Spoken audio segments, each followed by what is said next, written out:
Jadi di saat waktu-waktu tadi Tante sudah sempat menyampaikan, di waktu-waktu yang sulit ini sebenarnya yang kita perlukan itu adalah kerjasama atau saling tolong menolong atau kesatuan. Karena kalau dari kita sendiri sudah mulai pecah ke sana kemari, gimana kuasa Tuhan mau bekerja gitu. Jadi yang pertama, Ika mohon izin sekali lagi, Ika di sini menyampaikan bukan karena lebih pintar, lebih apa enggak, tapi kebetulan, bukan kebetulan juga ya, tapi Ika percaya juga Ika di sini sebagai dokter ya mempunyai akses untuk informasi mungkin lebih banyak dari om tante atau adik-adik gitu. Dan kalau om sama tante pendeta mungkin akses tentang informasi tentang pengadaan ibadah segala macam yang lebih banyak. Bahkan benar ya om, kalau yang Ika dengar di Korea itu pendeta dan jemaatnya semuanya positif corona. Nah jadi kita bekerja di ladang masing-masing dan informasinya masing-masing. Nah kebetulan Ika di bagian medisnya gitu, di bagian kedokteran. Jadi kalau Ika tidak menyampaikan, Ika yang bersalah. Jadi Ika harus menyampaikan ini beban gitu, karena kalau tidak menyampaikan Ika yang bersalah gitu. Jadi yang pertama yang Ika mohon adalah di saat-saat yang seperti ini mari kita tidak menjadi hakim. Kita bukan hakim. Jadi kalau ada gereja yang menutup ibadah karena sudah pemerintah yang memerintahkan langsung, bukan mereka tidak beriman, bukan mereka berdosa, bukan kita yang menentukan. Itu yang pertama yang kita mau himbaukan. Karena apa? Karena mereka punya pertimbangan sendiri, terutama di kota-kota besar dengan jumlah jemaat yang mungkin lebih dari 100, 200, dengan dengan orang-orang yang akses ke sana kemari, keluar negeri, keluar kota yang tidak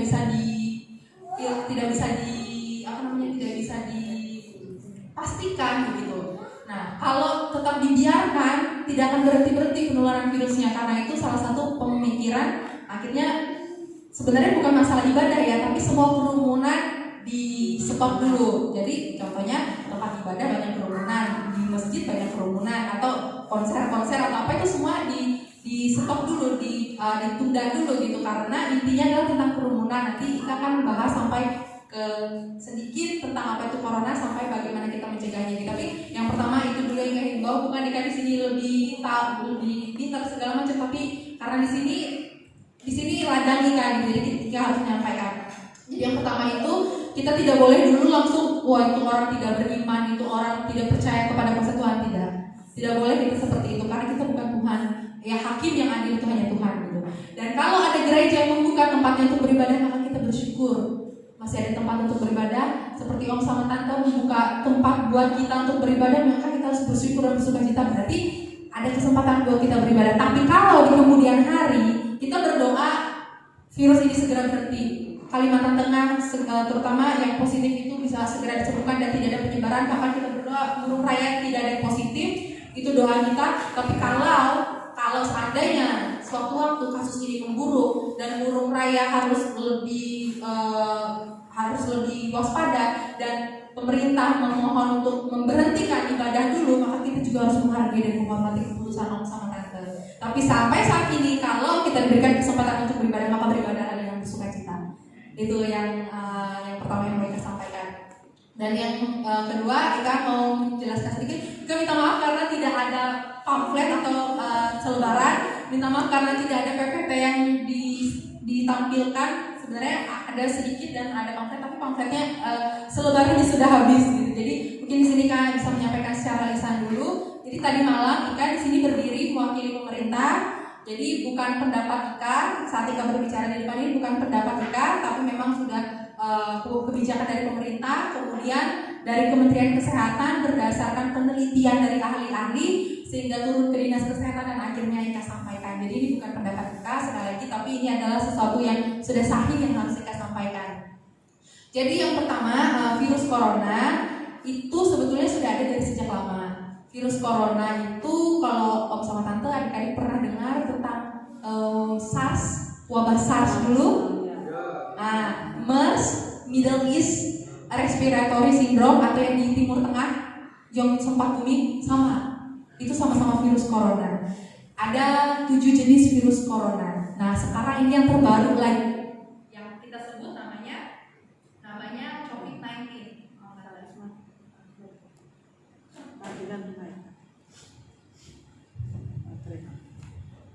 Namanya COVID-19, COVID-19. Nah, ini masih golongan coronavirus yang waktu itu, tapi versi terbaru. Jadi apa sebenarnya virus ini? Virus ini tadi Om juga sudah bilang nggak kelihatan, atau bahasa enaknya kita bilang satu kuman yang ukurannya sangat kecil, nggak kelihatan oleh mata, baik pagi, siang ataupun malam. Firman Tuhan juga sudah sampaikan ada itu penyakit sampar. Nah, virus ini menyerangnya kemana? Virus ini menyerangnya ke sistem pernafasan. Sistem pernafasan itu dari hidung, bisa juga lewat mulut sampai ke paru-paru. Karena itu gejala yang ditimbulkannya adalah gejala pernafasan atau mirip sama batuk pilek biasa.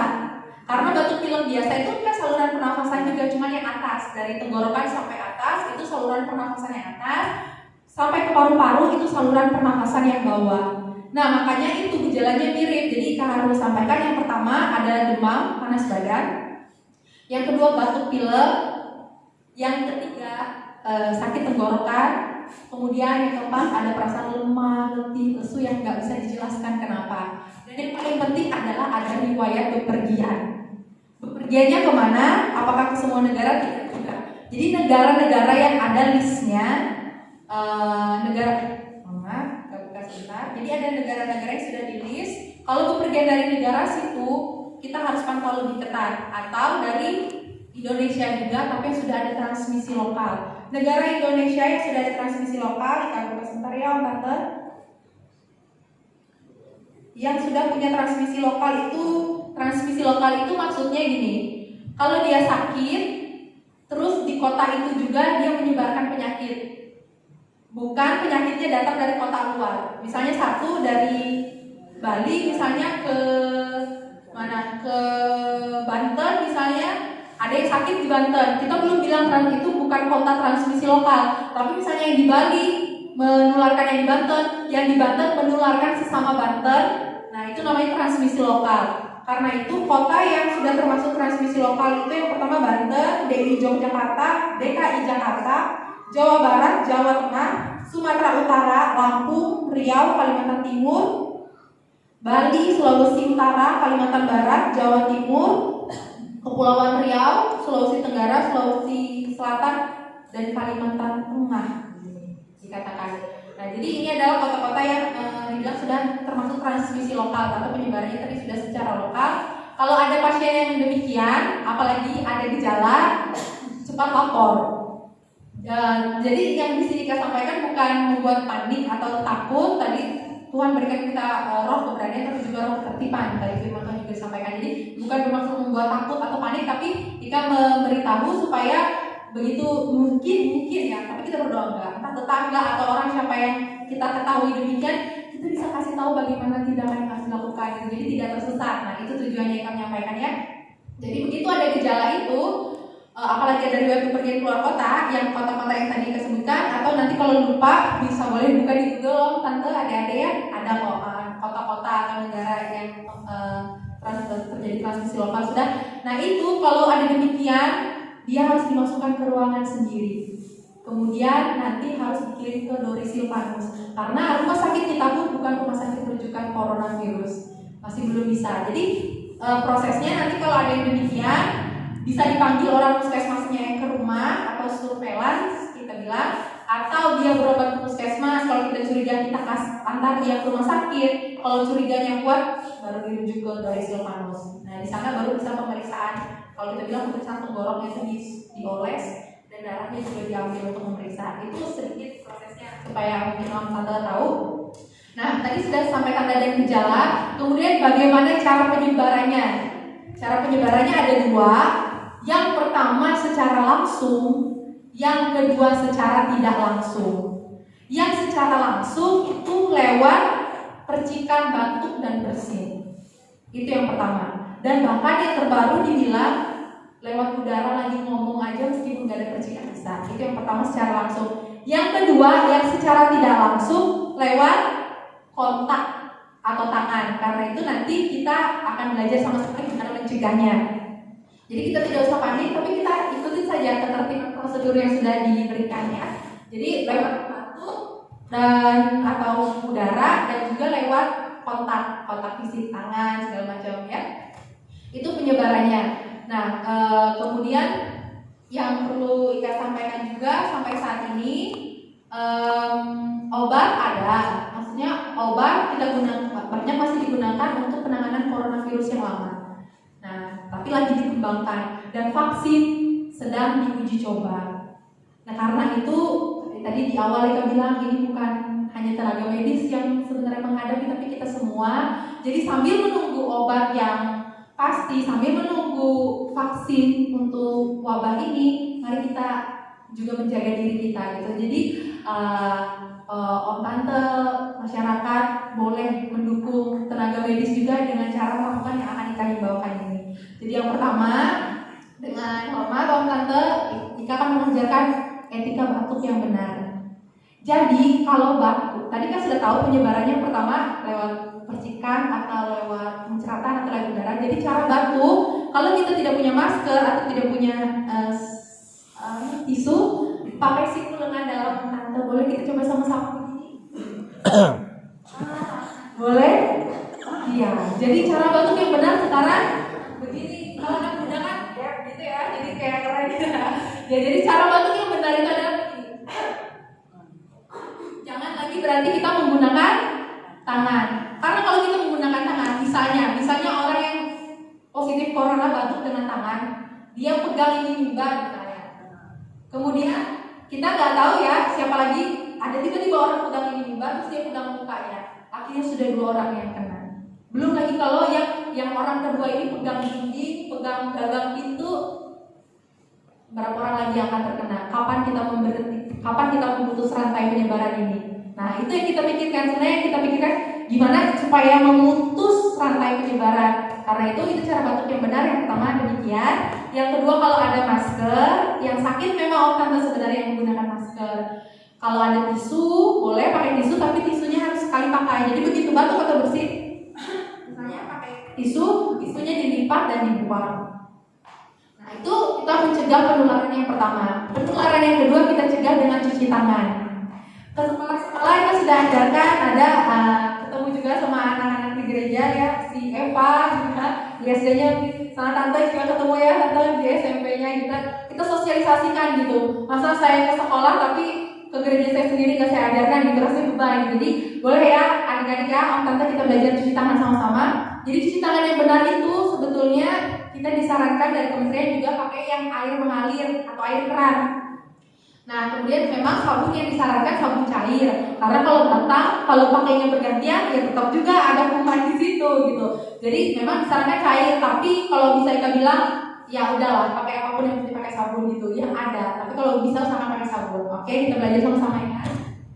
Jadi kalau sudah kita hidupkan kerannya, kemudian boleh om tante kita cerita aja kita pencet sabunnya.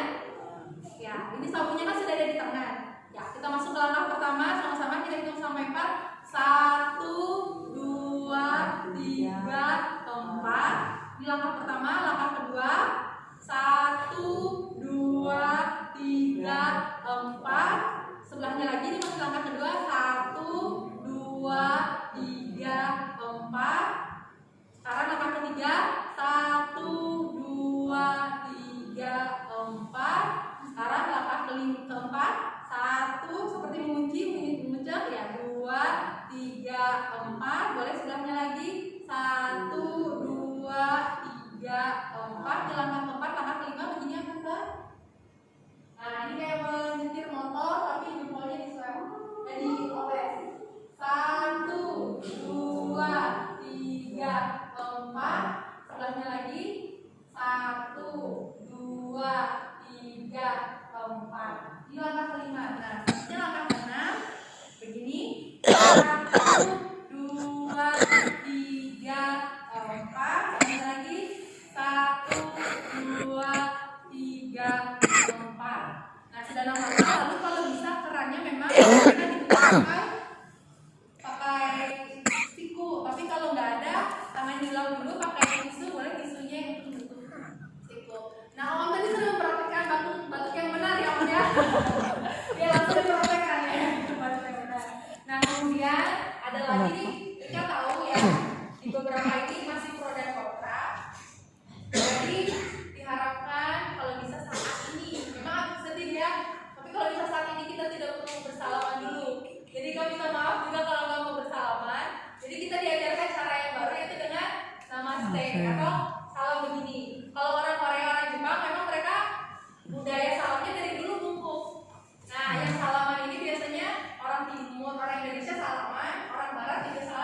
Iya. Karena kalau mereka Cipik-cipik ya. Nah, tapi kalau orang Jepang, kalau orang Cina, mereka kalau salam tuh hormat gini. Nah, nggak salah juga gitu. Jika pikir juga tidak ada menyalahi firman Tuhan gitu. Dengan salam begini pun kita tetap memberi hormat kepada orang gitu. Jadi saat ini di masa-masa sulit ini boleh kita kerjasama. Kalau bisa kita tidak terlalu kontak dengan orang, kita perlu salaman berikan hormat aja begini gitu. Di sisi lain kita tetap menghormati orang lain, tapi di sisi lain kita membantu pemerintah untuk memutus rantai penyebaran virus ini. Nah, yang kedua adalah cuci tangan, batuk yang benar tadi sudah, cuci tangan, kemudian cara salaman. Nah, kemudian yang sekarang dihimbaukan, jadi tadi malam teman-teman saya dari Dinas Kesehatan, dari Koramil dan Ramil, dari bahkan Bapak Camat juga ikut keliling. Mereka keliling ke kafe-kafe sama ke pasar-pasar. Nah, jadi di sini mungkin ini kan tidak membawa surat tugas karena mereka juga jemaat sini gitu. Jadi di sini bagian yang kami sampaikan adalah hindari, kita bahasa gaulnya bilangnya social distancing atau kita melakukan penjarakan sosial gitu. Atau kita jangan terlalu bergabung di kegiatan sosial yang banyak orang. Jadi ini ada pengumumannya.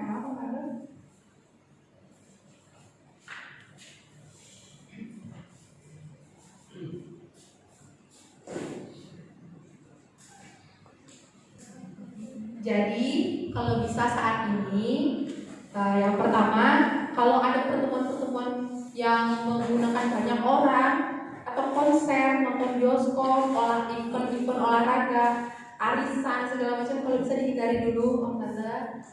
Kemudian kurangi makan di luar rumah, kurangi jalan-jalan keluar ya, apalagi yang anak-anak muda kalau juga nggak penting, nggak usah jalan-jalan keluar dulu, ya. Nah, tadi sudah kasih tahu ya, tidak berjabat tangan, cuci tangan, gunakan hand sanitizer. Nah, ini juga sedikit yang kasih tahu. Jadi, sebenarnya kita sedang menggalakkan tentang penjarakan 1 meter. Jadi, kalau rumah ibadah tetap mau membuka rumah ibadah boleh, nggak apa-apa, nanti dengan beberapa pertimbangan. Tapi memang disarankan itu jaraknya 1 meter. Nah, cuman yang penting kita sampaikan aja pada praktisnya nanti gimana nggak apa-apa, tante. Tapi yang penting memang kalau bisa kita sama orang lain itu ada jarak dulu 1 meter, terutama yang kita nggak kenal, apalagi yang orang asing ya. Karena muncratan tadi sebetulnya bisa sampai ke sebenarnya idealnya 2 meter, tapi mungkin sekarang dipersempit jadi 1 meter karena sekali muncratan bisa sampai 1 meteran gitu. Jadi kalau ada orang batuk, kalau bisa kita menghindar 1 meter.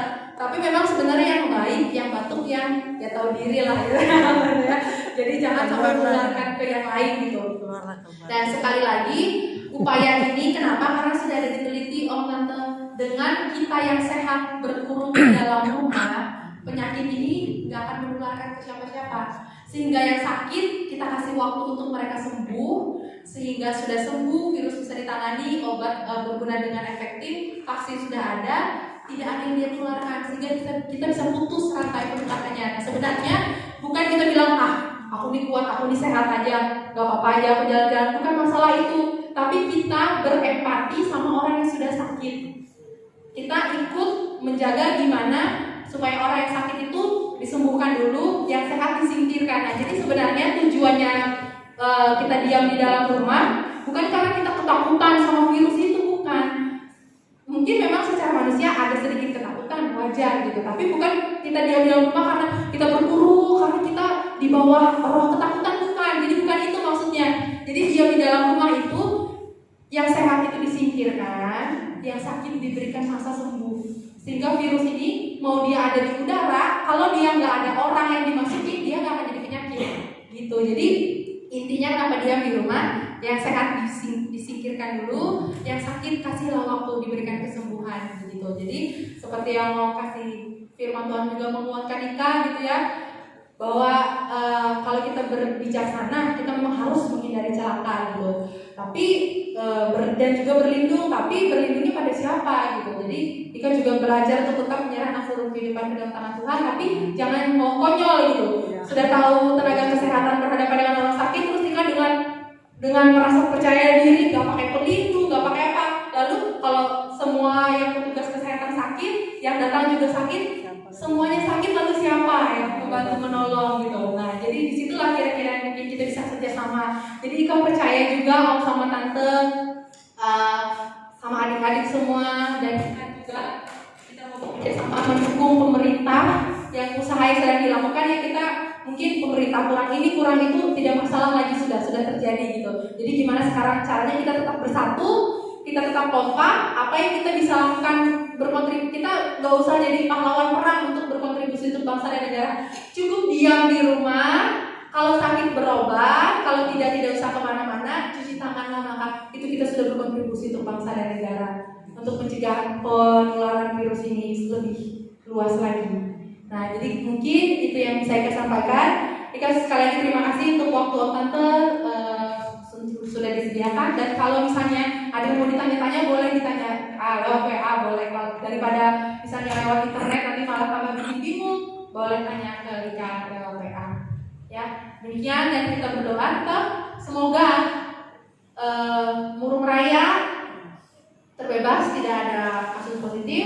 Kemudian yang positif dipalangkan 2 orang itu kita doakan semoga sembuh dan tidak ada yang ditularkan oleh 2 orang itu yang kita doakan ya. Cuman mungkin sedikit informasi, di Murung Raya ada beberapa sudah yang jadi kriteria pasien dalam pengawasan, orang dalam pengawasan maksudnya. Jadi dia bukan positif tapi sudah masuk kriteria orang dalam pengawasan. Orang dalam pengawasan itu dalam artian dia dari luar negeri atau dari yang sedang bilang tadi ya, ada daerah transmisi baik luar negeri atau di lokal Indonesia, dan dia ada menunjukkan gejala batuk. Nah itu sudah masuk orang dalam pengawasan, orang dalam pemantauan maksudnya. Nah, tapi kita berdoa semoga bukan virus ini gitu. Jadi kita berdoa semoga kita tetap dalam lindungan Tuhan, tapi kita juga berhikmat dan juga tetap tertib, tidak panik, tapi juga tetap melakukan yang harus kita lakukan. Ya mungkin itu yang bisa kita sampaikan. Sekali lagi terima kasih. Tuhan Yesus